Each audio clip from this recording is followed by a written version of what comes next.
பண்ணுறதுக்காக யூஸ் பண்ணக்கூடிய மிசைல் கிடையாது. Strategic assets. நாளைக்கு சைனாவோடைய ஒரு டேமை தாக்கணும், சைனா ஹைபர்சானிக் மிசைல்.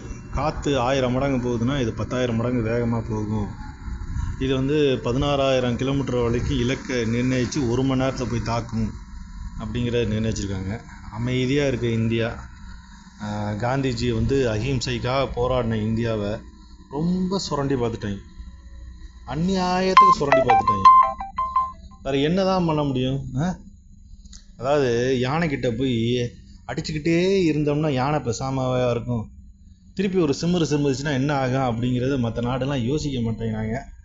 அதுக்கு ஒரு முன்ஜாக்கிரதையாக தான் இதை பண்ணியிருப்பாங்களோ அப்படிங்கிறத நான் நினைக்கிறேன். யானைக்கிட்ட போய் சிமிரிக்கிட்டு இருக்காங்க இந்த பாகிஸ்தானு. அப்புறம் என்னன்னு கேட்டிங்கன்னா இந்த பங்களாதேஷ். இப்போ புதுசாக என்னன்னு கேட்டிங்கன்னா யாரோ மஞ்சள் கொடி காட்டிட்டு ஒருத்தங்க வேறு ஒரு நாட்டில் போராடிக்கிட்டு இருக்காங்க. சிம்முற